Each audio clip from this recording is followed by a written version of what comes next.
Suasana PTM hari keempat berjalan normal terlihat di SMA Negeri 1 Oku. Siswa yang mendapat giliran sekolah datang mengenakan masker dan saat masuk diperiksa suhu tubuhnya, kemudian membersihkan tangan dengan hand sanitizer yang sudah disiapkan pihak sekolah.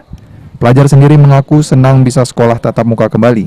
Mereka mengaku belajar daring sangat membosankan dan tidak efektif. Siswa di SMA sendiri lebih dari 1.000 orang. Hindari penumpukan SMA 1 Oku bagi 2 gelombang belajar tatap muka.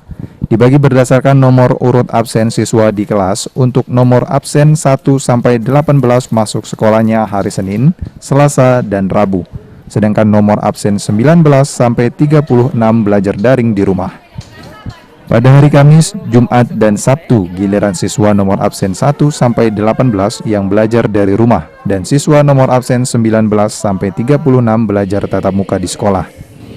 Pada minggu keduanya, PTM digilir untuk belajar nomor absensi 19-36 dimulai dari hari Senin sampai Rabu dan daring untuk pelajar nomor absensi 1-18. Demikian sampai seterusnya sehingga situasi normal kembali. Senang bisa belajar tatap muka, soalnya lebih efektif kan kalau ketemu gurunya langsung. Jadi selama ini gimana deh? Sebelum tatap muka lagi nih? Kurang senang sih, soalnya kan cepet bosan kalau di rumah nggak ketemu sama teman. Ya, terus tuh pelajaran itu kurang nyerep. Harapan adek gimana? Harapan saya sih semoga tatap muka ini, pandemi ini cepat berlalu supaya kami bisa masuk sekolah seluruh.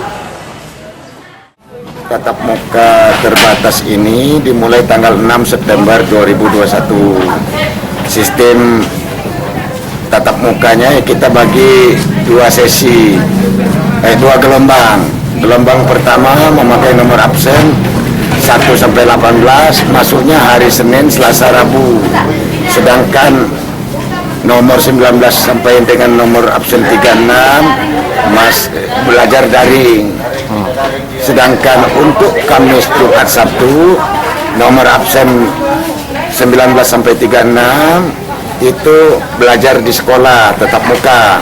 Sedangkan nomor absen 1 sampai 18 itu daring di rumah. Adapun alasan kami kenapa tidak melakukan double shift, dikhawatirkan terjadi penumpukan pada saat pergantian waktu gelombang 1 pulang dan gelombang kedua masuk. Untuk jam belajar tatap muka masuk pukul 7 sampai pukul 10 waktu Indonesia bagian Barat. Pihak sekolah mengatur jam pulang sekolah agar tidak terjadi penumpukan pelajar. Saat pulang sekolah, kelas 12 didahulukan selama 5 menit, kemudian dilanjutkan kelas 11 selama 5 menit, dan terakhir kelas 10 selama 5 menit juga. Ari Pranika, PAL TV.